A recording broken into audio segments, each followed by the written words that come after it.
3 femmes, abattues de sang-froid dans un petit appartement, en plein cœur de Paris.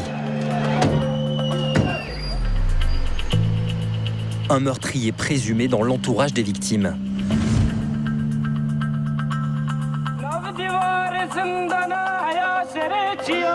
Toute une communauté ébranlée.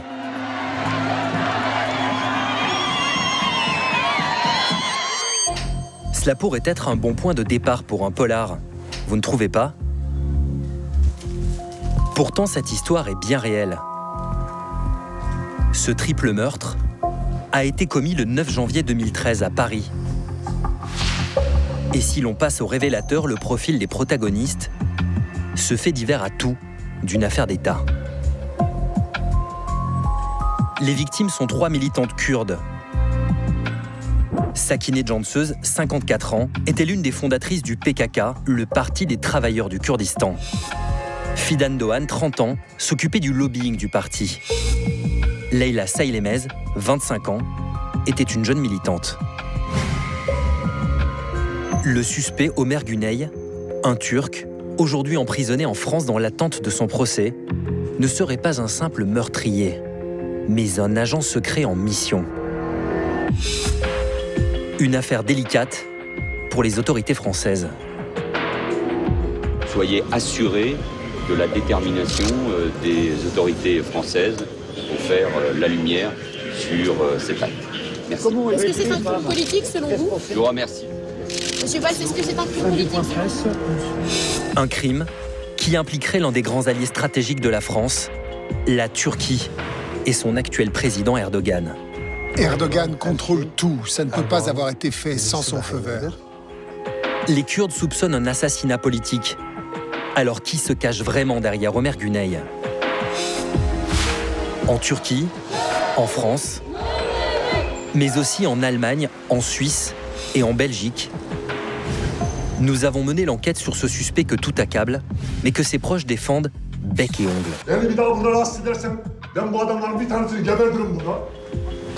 Une enquête qui dérange les officiels turcs. Annulons tout le reportage. Donnez-moi les cassettes, ça ne va pas se passer comme ça. Un road movie dans 5 pays pour tenter de découvrir qui avait intérêt à faire disparaître ces 3 femmes.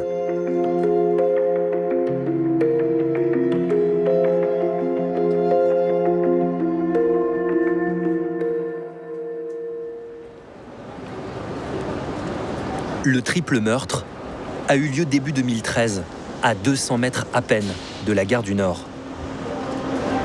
Pour les proches des 3 femmes assassinées, arriver ici est toujours une épreuve. Ce matin, Selma, une jeune Kurde vivant à Paris, accueille le frère de l'une des victimes. Comment ça va, toi? Merci, je vais bien et toi? Tu nous as manqué. Toi aussi.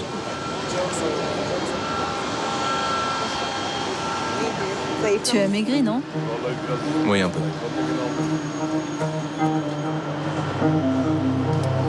Metin Cansöz vit à Rotterdam. Il est le petit frère de Sakineh Cansöz, l'une des 3 Kurdes abattues le 9 janvier 2013. En 3 ans, il n'avait jamais trouvé la force de revenir à l'endroit où sa sœur a été tuée. Pour la première fois, il va franchir le pas. Sakineh et ses 2 camarades ont été retrouvés mortes au premier étage de cet immeuble, le bureau du mouvement kurde en France.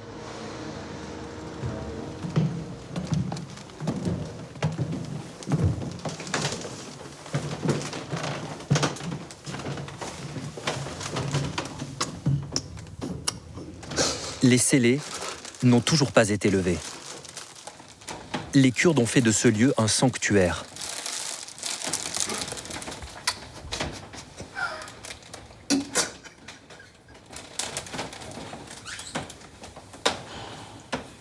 Derrière la porte, la scène du crime est intacte.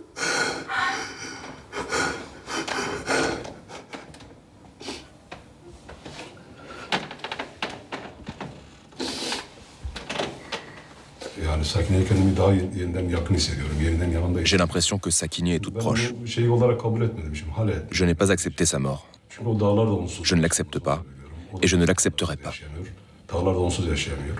Sakineh était la représentante d'un peuple opprimé qu'on a voulu atteindre.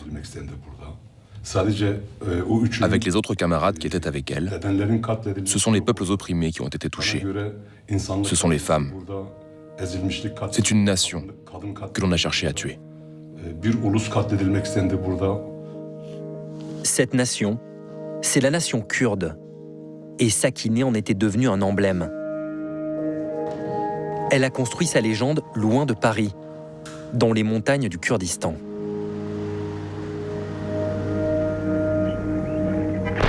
Là, 35 millions de Kurdes vivent répartis entre l'Iran, l'Irak, la Syrie et surtout la Turquie.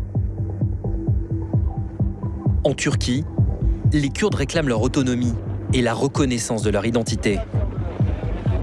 Mais l'État turc réprime violemment cette minorité. Descente musclée dans les zones kurdes, arrestations arbitraires comme ici dans le sud-est du pays. Les Turcs vont même jusqu'à raser 3000 villages et tuer des milliers de Kurdes.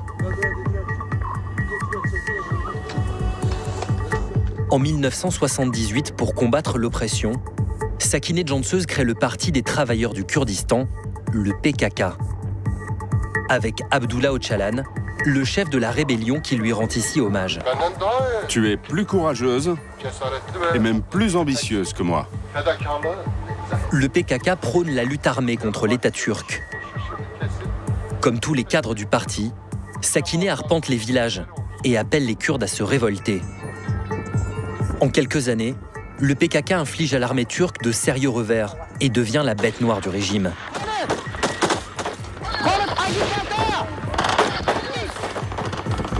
Des milliers de Kurdes sont arrêtés. Sakineh fait partie des premiers prisonniers.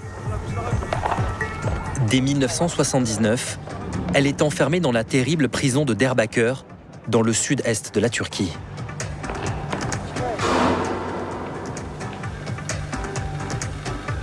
Cette prison, son frère Metin lui aussi y a été enfermé. Pendant 8 ans, il a été torturé quotidiennement.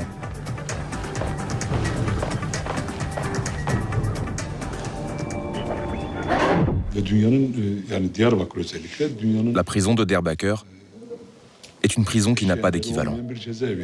Je crois qu'une telle barbarie n'a été vue nulle part ailleurs. Je vous raconte un truc très simple que nous devions subir au quotidien. Un gardien venait, et pour X ou Y raison, il nous demandait de tendre les mains à travers la porte. Et là, on nous tapait dans les mains avec des manches de pelle ou de pioche. Et on ne savait jamais qui nous frappait ou combien ils étaient. Au bout d'un certain temps, la peau entre les doigts et la paume éclatait. On ne pouvait plus ouvrir la main. L'une des choses qui se racontait sur Sakineh, c'était sa résistance face à l'un des geôliers considéré comme l'un des plus grands bourreaux de Turquie.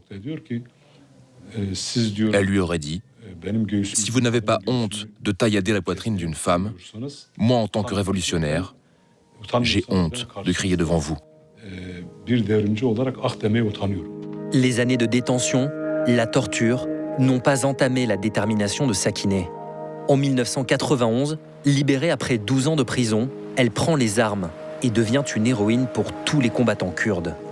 Mais en 2001, les États-Unis mettent le PKK sur une liste d'organisations qu'ils considèrent comme terroristes. Quand Sakineh obtient son statut de réfugié politique en France, son frère est soulagé. Je n'aurais jamais imaginé que ma sœur puisse être tuée en Europe. On s'attendait à ce qu'elle se fasse tuer dans les montagnes.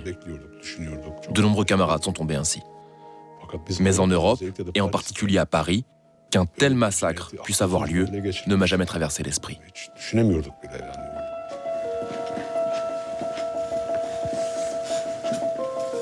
Pour Nursel, une figure de la communauté kurde en France, le meurtre de ses 3 camarades est un message venu de Turquie, un message politique.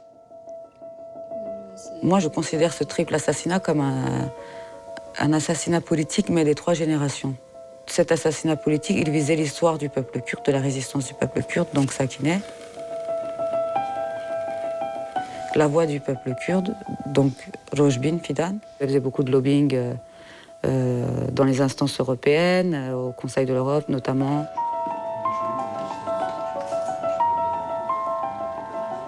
Et la jeunesse, l'avenir du peuple kurde, Leyla. Dans cette affaire, l'enquête de la justice française est aujourd'hui bouclée. Un suspect turc a été placé derrière les barreaux. Il s'appelle Ömer Güney. Quelques mois avant le crime, il s'était fait embaucher comme chauffeur par Sakine Canseuz. Il est le dernier à avoir vu les victimes vivantes. Des traces de poudre ont été retrouvées dans sa sacoche. Ce qui a fait de lui le suspect numéro 1, c'est surtout son emploi du temps le jour des meurtres. Des allées et venues suspectes, filmées par des caméras de vidéosurveillance que nous avons récupérées. Le matin du drame, à 10h30, il rejoint Sakine Canseuz à la poste de Bobigny pour la ramener à Paris en voiture. À 11h19, il s'engouffre avec elle dans un parking près de la gare du Nord. À 11h29, Ömer Güney et Sakine Canseuz rejoignent Fidan et Leyla, les deux autres victimes, au 147 rue Lafayette, le bureau du mouvement kurde en France. À la main, il tient une sacoche en cuir marron. Ömer Güney en ressort 20 minutes plus tard, toujours avec sa sacoche. Seul, il retourne au parking. À midi, on le voit s'affairer dans le coffre de sa voiture pendant 2 minutes. Puis à 12h11, il pénètre une seconde fois dans l'immeuble. Il y restera 45 minutes. Selon les experts, c'est à peu près à ce moment-là que les 3 militantes kurdes qui se trouvaient dans l'appartement ont été tuées par balle. Lorsqu'Ömer Güney ressort de l'immeuble vers 13h, il dissimule étrangement sa tête sous une capuche alors qu'il ne pleut pas. Ömer Güney ne porte plus une sacoche en cuir marron, mais un sac en plastique blanc avec un objet sombre à l'intérieur. À 13h07, il quitte le parking seul, au volant de sa voiture. 8 jours après le triple meurtre, Ömer est placé en détention provisoire. Depuis 2013, il attend son procès dans sa cellule de la prison de Fresnes, en se disant innocent. Mais qui est vraiment Ömer Güney ? Comment ce jeune Turc est-il devenu le chauffeur de l'icône de la lutte kurde ? La première fois que la communauté le voit débarquer à l'automne 2011, c'est à la maison culturelle kurde située à Villiers-le-Bel, au nord de Paris. Une association qui ne paye pas de mine, mais qui voit défiler les plus hauts responsables du mouvement kurde en Europe. Le président de l'association se souvient encore de l'impression que lui a laissée Ömer Güney lorsqu'il a poussé la porte de la maison culturelle kurde. La première fois quand j'ai vu ici, j'ai jamais vu ces personnes-là. Il a plutôt une tête des Turcs que des Kurdes, parce que nous, on se connaît entre nous. Vous l'avez pas posé trop de questions finalement ? Je n'ai pas posé de questions. D'une manière, c'est pas mon genre d'avoir posé de questions de son origine, ni son identité ou son religion. Je ne pose pas de questions. À l'époque, Ömer Güney se présente à l'association avec un profil rassurant. Celui d'un jeune Turc divorcé à la recherche de ses racines kurdes. À 30 ans, il devient très vite proche de certains jeunes comme Bayram et Kenan. Il nous a dit qu'il avait été mis à l'écart par sa famille. Il disait que sa famille n'aimait pas les Kurdes, mais que lui se sentait très proche de nous. C'était un peu son approche générale, et c'est comme ça qu'il s'est glissé parmi nous. Comment vous pourriez décrire sa personnalité ? Il était comment ? Très sympa, très respectueux. À chaque fois, il se portait volontaire pour donner un coup de main. Il courait sans cesse, à droite, à gauche. Ömer parle plusieurs langues. Il s'implique énormément dans la vie de l'association. C'est lui, ça ? Il a adhéré très vite ? Très vite. Très vite, il me semblait que dans la semaine où il est venu la première fois, il a adhéré. Il a adhéré le 18 novembre 2011. C'est ça. Rapidement, Il se constitue un réseau bien au-delà des murs de l'association de Villiers-le-Bel et se rapproche petit à petit des cadres du PKK. Cette montée en grade, son ex-colocataire en Seine-Saint-Denis en a été témoin. C'était un séducteur? Oui, il savait se faire aimer. Par là, je veux dire qu'on pouvait voir qu'il était très attaché à la cause. Il vous en parlait beaucoup. Il disait être amoureux de la lutte, suivre parfaitement la ligne idéologique. Et parfois, il allait même jusqu'à dire qu'il était le meilleur des Kurdes. Omer Güney, le meilleur des Kurdes. Pourtant, quand on gratte le vernis, un autre visage apparaît, bien loin de celui du sympathique militant. Pour découvrir le véritable Omer Güney, il faut remonter sa trace en Turquie, sa terre natale. C'est là-bas que ses parents se sont réinstallés après le drame. A-t-il vraiment des origines kurdes, comme il le prétendait? Depuis le début de notre enquête, nous avons proposé de les interviewer via l'avocate d'Omer. Mais rien à faire. Les parents du suspect numéro 1 refusent de s'exprimer. Après le crime, ils ont tout perdu. Le restaurant qu'ils tenaient en région parisienne et surtout leur tranquillité.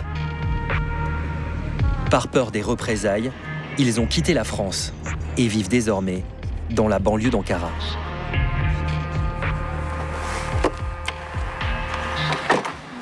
Je crois que c'est là. C'est ici qu'habitent les parents d'Omer Güney. Je sens qu'ils vont être ravis de nous voir.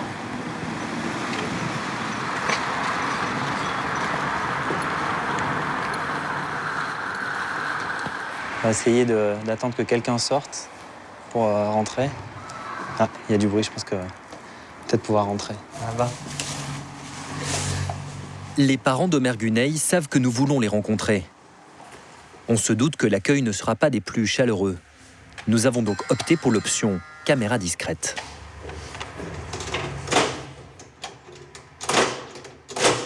C'est le père d'Omer Güney qui nous ouvre la porte. Bonjour. Bonjour. Monsieur Güney, Sylvain Louvet. Dégage là. Ok. Je suis allé chez Canada. Pourquoi? Politicien là. Ok. Politicien là. C'est quoi le délire là? Pourquoi je me regardé pareil? Je m'en fous. Ok. Je m'en fous là. Et je suis allé chez. Vous n'avez pas. On cherche juste à essayer d'avoir des gens qui connaissaient vraiment Omer Güney, qui puissent nous en parler. Sa fille, puis sa femme, essayent de calmer le jeu. Sans succès. Bak arkadaşım, beni bir daha burada rahatsız edersen ben bu adamların bir tanesini gebertirim burada. Sonra benim oğlum ne yapmış? 80 sayfalık Fransa hükümeti, 80 sayfalık rapor veriyor. Bir tanesi benim oğlumu suçlu, içinde bir madde yok. Buradan hemen dışarı çekip gidin, kapının önünde. Orada bekleyin isterseniz, polis gelir zaten. Tamam hadi. Nous repartons d'ici sans avoir pu demander si du sang kurde coule réellement dans les veines d'Omer Güney. Mais nous en saurons un peu plus avec l'un de ses oncles.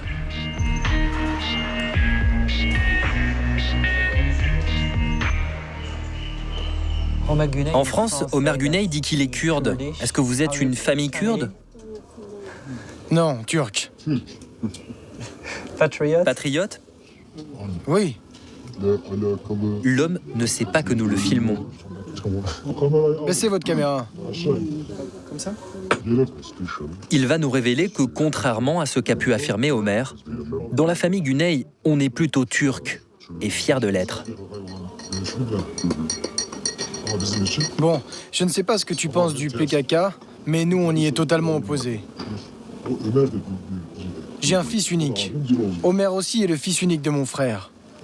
Si mon fils doit tomber en martyr pour la Turquie dans cette guerre contre le PKK, je suis prêt à l'envoyer aujourd'hui.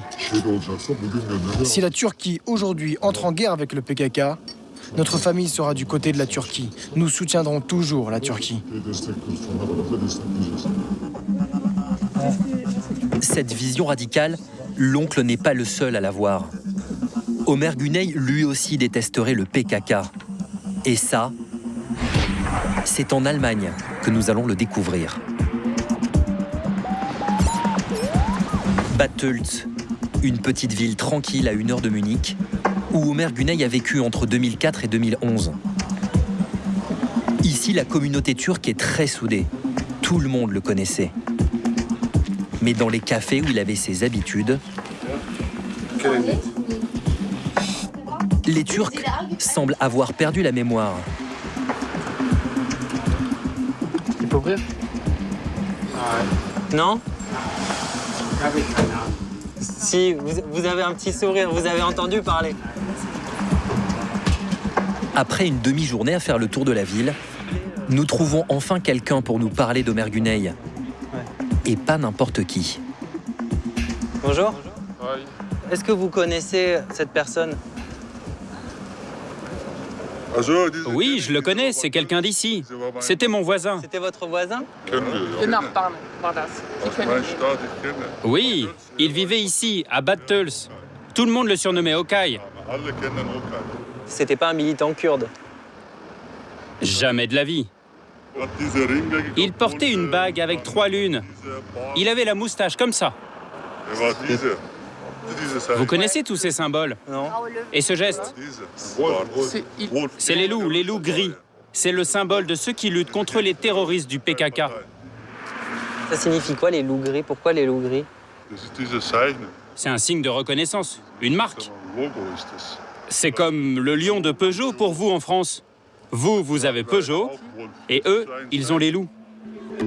Sauf que les loups gris, ce n'est pas vraiment une marque de voiture. Ou alors, si c'en était une, ce serait celle qui foncerait sur les Kurdes. Facilement reconnaissables avec leur emblème, les 3 lunes, et leur signe distinctif de la main, ce groupe est connu en Turquie depuis les années 60 pour être le bras armé de l'extrême droite nationaliste. Connus pour leur violence, les loups gris multiplient les exactions envers la communauté kurde. Le tout avec la bienveillance du régime turc. Elles trouveraient donc leur source dans ce mouvement, les vraies racines d'Omer Güney. Et ce n'est pas la seule chose qu'il avait cachée à la communauté kurde de France. En Allemagne, nous allons faire une autre découverte. Ça, c'est l'usine où travaillait Omer Güney. Ouais, qui se refaire, c'est ça. On va essayer d'aller parler à ses anciens collègues. Pendant 5 ans, cet homme a été le collègue d'Omer Güney. Il va nous révéler un autre aspect de sa personnalité, une passion que Güney avait dissimulée aux Kurdes de Villiers-le-Bel. Le truc dont je me souviens, c'est sa passion pour les armes à feu. C'est vrai? Vous en avez parlé avec lui? Oui. Il racontait ça quand on était assis ensemble pendant les pauses. Qu'est-ce qu'il disait exactement? Il était fou de ça. Il était tellement dingue de ça qu'il allait dans un stand de tir uniquement pour entendre le bruit des balles. Il a jamais dit où est-ce qu'il était, ce stand de tir? Non, c'était pas un stand de tir officiel. Il fallait un permis pour ça, c'était un stand de tir non officiel. Il faisait tout illégalement. Je vais vous demander de quitter les lieux. Ok? L'interview est encore interrompue. À croire qu'Omer Güney est un sujet tabou. En quittant l'Allemagne, une chose est sûre. Le visage qu'il a offert en France à la communauté kurde est en totale contradiction avec ce qu'il était vraiment. Alors pourquoi ce double jeu? Pourquoi un amateur de tir issu du milieu nationaliste turc a-t-il passé près de 2 ans à jouer aux militants kurdes?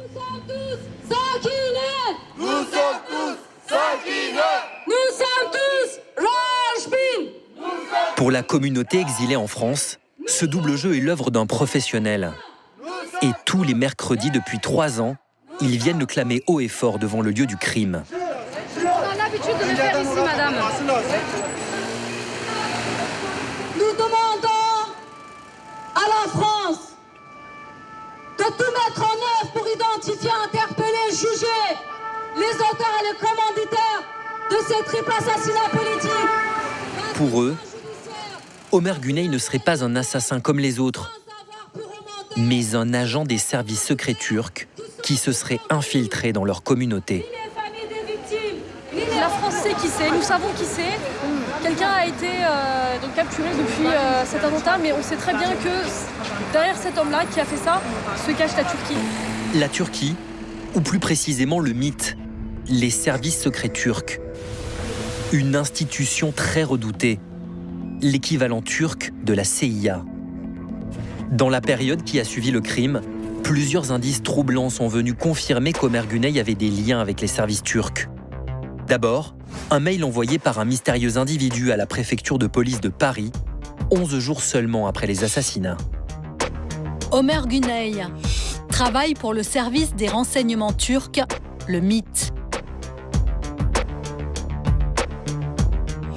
Le 18 décembre, il est allé en Turquie durant 3 jours. Je pense que lorsqu'il s'y trouvait, il a reçu des ordres pour les tuer. La police n'a pas identifié l'auteur de ce mail accusant les services secrets turcs. Mais quelques jours après sa réception, un nouveau témoignage va venir accréditer l'idée qu'Omer Güney serait un agent des services turcs. Le témoignage de Murat Şahin. 3 semaines après le crime, cet homme confie à un journal kurde que Güney avait bel et bien un lien avec le MIT. Et il sait de quoi il parle. Il est lui-même un ancien agent turc. Réfugié en Suisse, il acceptait de nous rencontrer. Et c'est comme ça que l'on se retrouve un beau matin, sur le quai de la gare de Zurich, sans connaître ni le lieu, ni l'horaire de notre rendez-vous.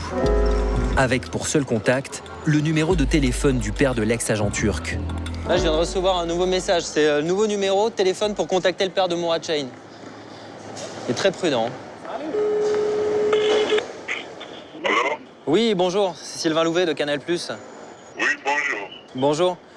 Je vous appelais pour savoir comment on faisait pour se retrouver. Vous pouvez dire à taxi qu'il faut aller Rolis, en fait. Je viens là, on va se rencontrer là et après on va ensemble. Vous voulez pas me donner l'adresse, une adresse où je vous retrouve? Non, on peut aller à... Le père de l'ex-agent secret nous rejoindra sur un parking, quelque part dans Zurich. Nous voilà plongés en plein film d'espionnage. Sylvain, bonjour. Comment allez-vous? Il faut pas faire, moi. Ah, vous voulez pas qu'il vous filme? Non. D'accord. Pas moi. Non. D'accord. Dangereux. Méfiant, c'est dans sa voiture que nous finirons le trajet.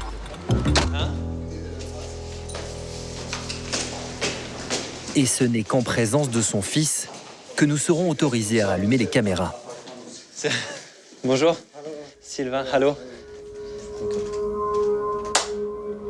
Murat Şahin a été un agent du MIT pendant près de 5 ans. Il aurait officiellement cessé toute activité d'espionnage.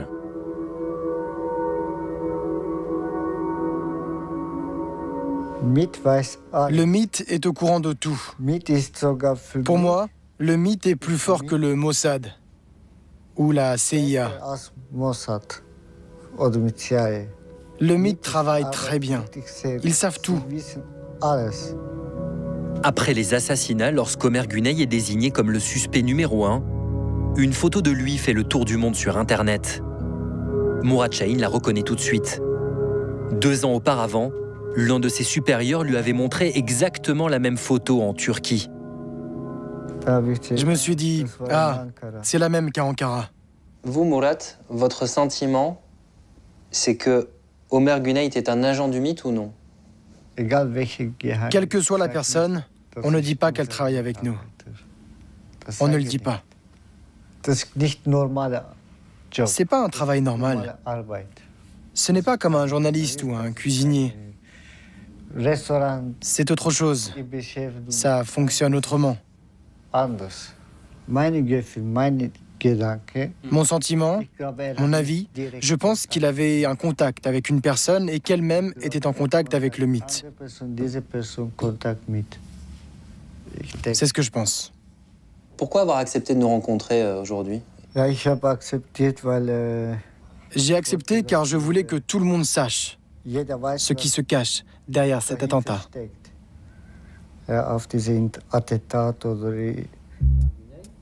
En clair, pour cet ancien agent, Güney était bien en lien avec les services secrets turcs. Au-delà de ces confidences, il existe aussi des éléments matériels, notamment le contenu des téléphones de Güney saisis par la justice française. En Turquie, en 2014, un journaliste aujourd'hui député a appelé les renseignements téléphoniques pour vérifier à quoi correspondaient les numéros du répertoire d'Ömer Güney.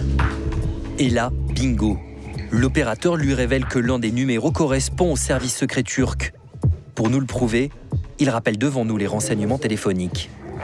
Ici les renseignements, comment puis-je vous aider? Nous souhaiterions avoir des informations sur un numéro. Je vous écoute. 0442 0442 1209. 1209. Ce numéro est enregistré au nom des services secrets à Erzurum. D'accord, je vous remercie. Vous voulez être mis en relation avec le numéro demandé? Non, je vous remercie. C'est nous qui vous remercions. Donc, MIT, Erzurum. Erzurum, dans le nord-est du pays, un site clé pour les services secrets turcs. Est-ce que vous avez été surpris de voir que cela atterrissait à Erzurum? Erzurum est une zone opérationnelle. Aujourd'hui, les réseaux régionaux de lutte contre la guérilla kurde sont coordonnés à partir d'Erzurum. Pour les services secrets turcs, c'est une base stratégique. Ömer Güney a certainement été en contact avec des gens qui ont travaillé dans cette base. En poursuivant notre enquête, un autre numéro attire notre attention, celui de Cevdet Ergen. À Ankara, Cevdet Ergen était l'homme de confiance de la famille Güney. Cet homme accomplissait toutes les formalités administratives pour les parents d'Ömer. C'est à l'adresse de Cevdet que le nouveau passeport du suspect numéro 1 devait être livré. Sur ce petit bout de papier retrouvé dans ses affaires, Güney avait même désigné Cevdet comme l'homme à prévenir en cas de problème de santé. La justice française n'a jamais entendu ce mystérieux Cevdet Ergen. Nous avons récupéré ses relevés téléphoniques. Ils prouvent que dans les 6 mois précédant le triple assassinat de Paris, il a appelé une centaine de fois l'antenne des services secrets turcs d'Erzurum. Ces relevés téléphoniques, nous les avons montrés à notre député turc. Et visiblement, vu sa réaction, il ne les connaissait pas.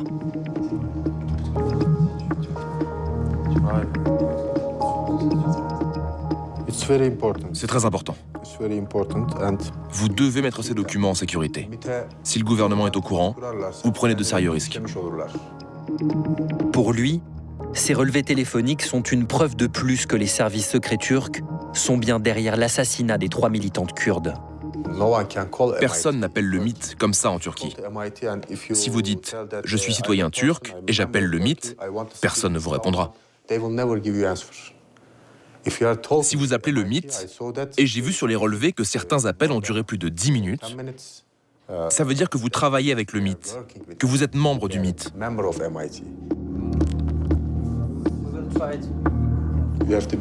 Je vous le redis, faites attention, d'accord? Ces documents sont très importants.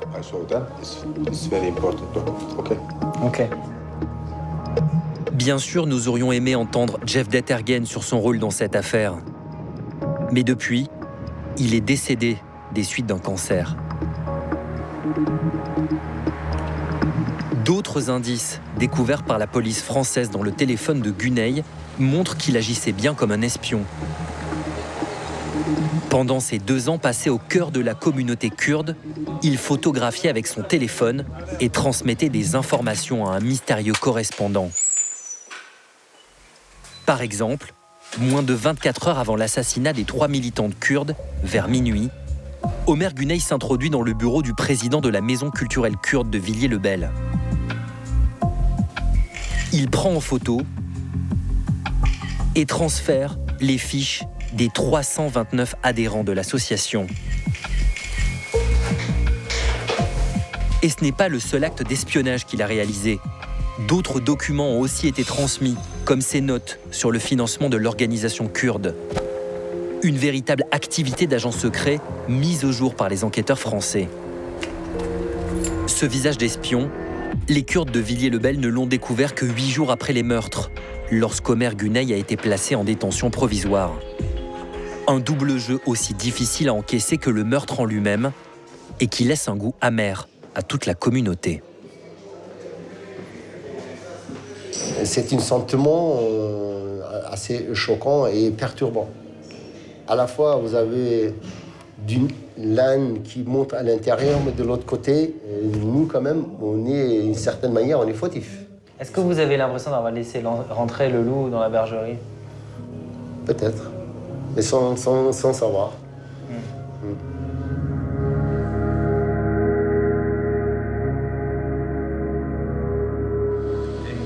C'est dur à admettre. De se dire qu'il était parmi nous, pour ensuite te poignarder dans le dos. Tu te demandes sans cesse comment t'as pas pu remarquer ce fils de pute. Excusez-moi l'expression. En fait, tu t'effondres psychologiquement. Si on avait remarqué la moindre chose, on aurait pu l'empêcher. C'est pour ça qu'ici, tout le monde se sent coupable. Si Omer Güney semble avoir agi comme un professionnel, un agent en mission, d'où venaient les ordres? Faut-il remonter jusqu'aux plus hautes autorités de l'État turc? Un an après les assassinats, de nouveaux documents troublants vont être rendus publics. Le premier est publié par un quotidien turc. C'est un ordre de mission attribué au service secret. Il date de quelques semaines avant le triple meurtre de Paris. Y apparaissent les noms de 4 responsables du mythe. Il ordonne l'assassinat de Sakineh Cansöz. La personne qui réussit à obtenir des informations sur les activités en Europe de Sakineh Cansöz devra participer au projet de sa neutralisation. Le deuxième document est encore plus explosif. C'est l'enregistrement d'une réunion à laquelle aurait participé Omer Güney quelques mois avant les assassinats. Cet enregistrement a été posté anonymement sur YouTube.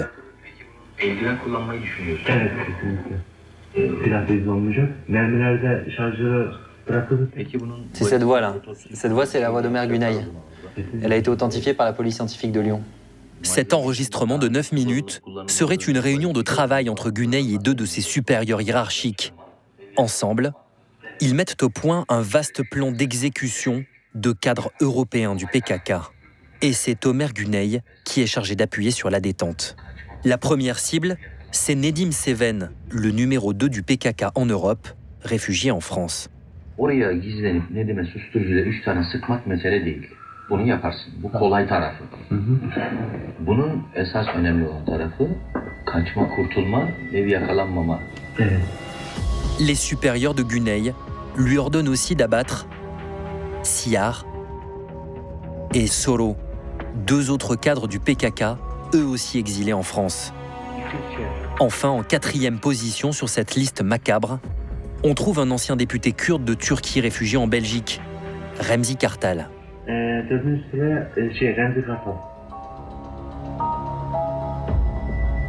Quelques jours après la révélation de l'enregistrement audio et de l'ordre de mission, les services secrets turcs ont réagi par ce communiqué. Ces publications ont pour but de nuire à notre organisation. Le mythe n'a aucun lien avec ces assassinats. Les Kurdes visés, eux, sont convaincus que la Turquie avait bien prévu de les neutraliser. Longtemps impliqué dans les pourparlers de paix avec les Turcs, la 4e cible, Remzi Kartal, vit aujourd'hui sous haute protection à Bruxelles.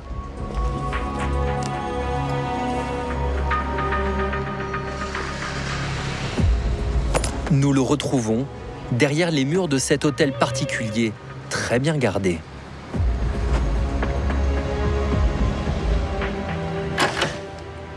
Oui, bonjour. Bonjour.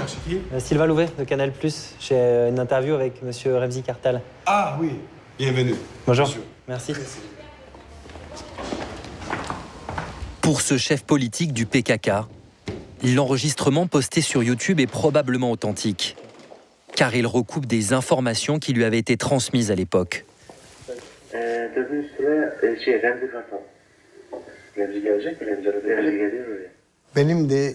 On avait été mis au courant que des commandos de la mort avaient été envoyés en Europe pour s'en prendre à une liste de militants politiques kurdes, dont je fais partie.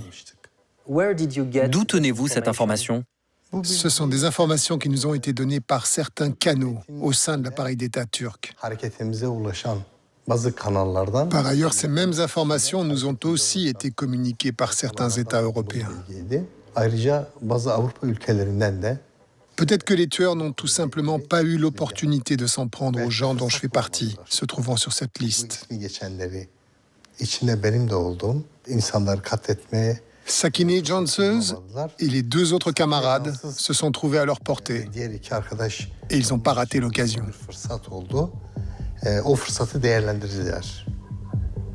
Au moment des assassinats, le Premier ministre turc était Recep Tayyip Erdogan. Et selon cet ancien numéro 2 du Mythe qui a accepté de nous faire quelques confidences, Erdogan contrôlait totalement les services secrets. 2000 yıllardan sonra Türkiye'de Après les années 2000, avec les avancées vers la démocratisation en Turquie et la levée de la tutelle militaire, le mythe est devenu complètement dépendant de l'autorité politique.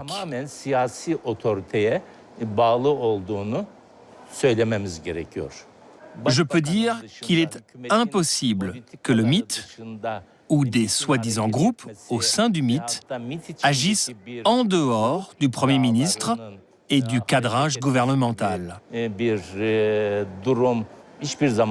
Et ça, je peux en attester. Est-ce que vous croyez que c'est possible que le triple meurtre ait été ordonné sans l'approbation d'Erdogan? C'est impossible. Ça ne peut pas avoir été fait sans son approbation. Il est au courant de tout. Donc selon vous, Erdogan est derrière ces assassinats? Oui. Pas de doute. Non. L'ancien numéro 2 des services turcs, lui, en est moins convaincu. Car au moment des assassinats, Erdogan avait engagé un processus de paix avec les Kurdes. Il est évident que c'est un travail de professionnel. Ça, c'est indiscutable. Il est fort probable que des services de renseignement soient impliqués. Mais il ne paraît pas rationnel que l'État turc puisse commanditer un tel acte à un moment où il enclenche un processus de paix. En Turquie, beaucoup s'interrogent sur l'implication d'Erdogan dans ce triple meurtre. Un député l'a même interpellé officiellement au Parlement, avec des questions très précises. Quelle est la relation entre l'accusé Omer Güney et le mythe? Une enquête est-elle en cours sur les assassinats de Paris? Est-ce qu'à commencer par le mythe, une quelconque institution d'État était au courant qu'une telle action serait menée à Paris? Toutes ces questions, le député turc les a posées par écrit à l'Assemblée. Est-ce qu'Erdogan vous a répondu? Non. Normalement, Erdogan avait 90 jours pour répondre. Mais là, nous sommes à plus de 2 ans et toujours rien. En réalité, dans cette affaire, Recep Tayyip Erdogan a répondu plusieurs fois. Dans les jours qui suivent les assassinats, il émet l'hypothèse d'un crime interne au PKK. Kendi işlerinde bölücü terör örgütünün bir hesaplaşması da olabilir. Puis quand l'enregistrement et l'ordre de mission impliquant les services turcs sont publiés, Erdogan n'évoque plus la piste du règlement de compte. Derrière ces assassinats perpétrés en plein processus de paix avec les Kurdes, il ne voit plus que la main de son principal rival politique, Fethullah Gülen, exilé aux États-Unis. Bu haince sabotaj girişimlerinin bazılarının arkasında Pensilvanya çetesi var. En clair, selon Erdogan, les assassinats de Paris ont été commandités par des proches de Fethullah Gülen, infiltrés au sein du mythe, et qui ont voulu l'empêcher de faire la paix avec les Kurdes. Pour Remzi Kartal, peu importe, les crimes auraient été commis dans le but de faire plier les Kurdes durant les pourparlers de paix. En fait, Erdogan a cru qu'il pourrait obtenir certaines choses des Kurdes si d'un côté, il engageait des discussions, c'est-à-dire des négociations de paix, et que de l'autre, il leur mettait la pression en commettant ces assassinats.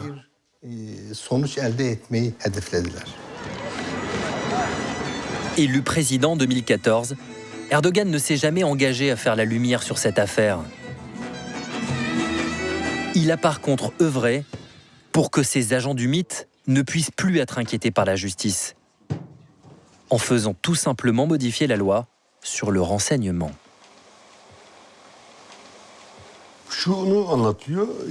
Avant, théoriquement, un procureur pouvait poursuivre pendant un certain temps les responsables de tels actes. Mais la nouvelle loi ne le permet plus du tout, y compris pour les assassinats de Paris. Le but était clair, éviter que tous les agents du MIT impliqués dans une affaire ne puissent être jugés. Désormais, une enquête ne peut être ouverte que sur autorisation du Premier ministre. Et d'ailleurs, le dossier ne pourrait être suivi qu'à Ankara, par des juges et des procureurs préalablement triés sur le volet. Pour protéger ses services, Erdogan a vraiment pensé à tout. Si aujourd'hui la justice ne peut plus enquêter sur les affaires liées au mythe, la presse non plus. Avec la nouvelle loi, les journalistes qui s'intéressent aux affaires jugées sensibles par les services turcs...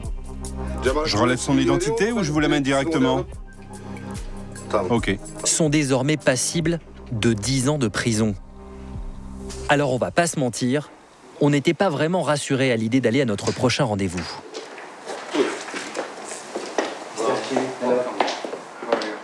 Après des dizaines de mails et de coups de fil, on a enfin réussi à décrocher un entretien à Ankara avec un conseiller du Premier ministre turc. Est-ce que vous pourriez nous dire si vous avez, vous, essayé de savoir, effectivement, si Ömer Güney était bel et bien un agent du MIT ou non? Je peux vous dire sincèrement que ces allégations sont absolument fausses.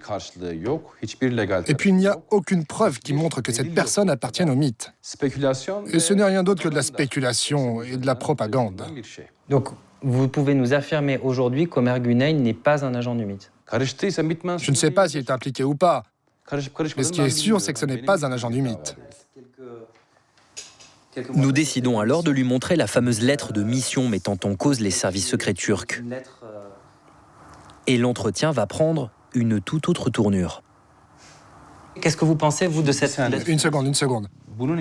Ce papier n'a aucune valeur. Ce n'est qu'un bout de papier. Dans cette lettre de mission, on peut lire notamment que l'assassinat de Sakine Cansu est commandité et signé par la main de membres... Ce document n'a aucune valeur. Vous en pensez quoi de ça? À quoi vous jouez là? Mais c'est important d'entendre un point de vue officiel puisque le mythe est sous la responsabilité de l'État turc. Et aujourd'hui, Ömer Güney est suspecté d'être un membre du mythe. Donc, combien de fois dois-je vous le dire? Ce n'est pas de mon ressort. Si vous insistez, je vais devoir mettre fin à l'interview. Annulons tout le reportage et donnez-nous les cassettes parce que ça ne va pas se passer comme ça. Je veux la garantie que ces images ne seront pas utilisées. Et est-ce qu'il serait possible... Coupez la caméra. Est-ce qu'il serait... Si je vous soumettez un bout de papier, est-ce que c'est coupé? Ok. Nous obtempérons, mais le son continue de tourner. Écoutez, ce que je vais vous dire va rester entre nous. Si nous voulons vraiment tuer des leaders du PKK, on en a des centaines en Irak ou dans différentes parties d'Europe. Pourquoi en France? Pourquoi Paris? Finalement, je crois qu'on a frôlé la crise diplomatique. Nous quitterons la Turquie avec nos images, mais sans nos réponses. Et nous ne sommes pas les seuls. En 3 ans, la Turquie n'a pas daigné répondre à la commission rogatoire de la justice française sur le meurtre de Sakine, Fidan et Leyla. Il faut dire que nos politiques n'ont pas non plus beaucoup insisté pour demander des comptes à leurs alliés turcs. Realpolitik oblige, en tout cas au printemps 2013, 3 mois après les assassinats, Airbus vendait 117 avions à Turkish Airlines, et 75 à la compagnie aérienne low-cost Pegasus. Dans le même temps, Areva et GDF Suez remportaient la construction d'une centrale nucléaire, un marché à 15 milliards d'euros. Largement de quoi inciter François Hollande à apprendre quelques mots de turc, le temps d'un voyage officiel chez son nouvel ami Erdogan. Dans cette affaire, souvenez-vous, Manuel Valls avait pourtant promis la transparence. Soyez assurés de la détermination des autorités françaises pour faire la lumière sur cet acte. Malgré nos nombreuses sollicitations, le Premier ministre n'a jamais souhaité répondre à nos questions. N'hésitez pas à rappeler, mais pour l'instant, on n'a pas de retour. Ok, écoutez, je relance, pas de souci. Même lorsqu'on a été le chercher en janvier 2016, lors de l'un de ses déplacements à Paris.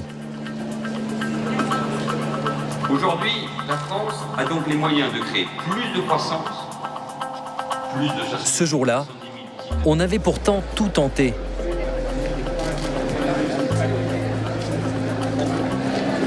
Monsieur Valls, il y a 3 ans, vous promettiez de faire toute la lumière sur l'assassinat de 3 militantes kurdes à Paris. L'enquête montre l'implication de la Turquie. Et c'est important. Je répondrai à votre question. C'est important. Ça fait des mois qu'on court après vous. Pourquoi le gouvernement français n'a pas demandé de compte au gouvernement turc, monsieur Valls? Pourquoi vous ne souhaitez pas vous exprimer sur ce sujet, monsieur Valls? Est-ce que c'est la réelle politique française qui empêche de demander des comptes à la Turquie, monsieur Valls? L'assassinat des 3 militantes kurdes, c'est important. C'est un sujet important, monsieur Valls. Merci, messieurs. Merci à vous. Les réponses, nous les aurons peut-être lorsque le procès d'Omer Güney s'ouvrira à Paris. Depuis sa cellule à Fresnes, le suspect numéro 1 clame son innocence. Mais il n'a manifestement pas très envie de comparaître devant la justice française. En janvier 2014, lors d'un parloir, il demande à l'un de ses proches d'organiser son évasion. Pour cela, il lui donne l'adresse d'un mystérieux contact à Ankara sans savoir que la justice française enregistre la conversation. Nous sommes allés vérifier à quoi correspondait cette adresse. Et devinez quoi? Voilà où l'on tombe. Au siège des services secrets turcs.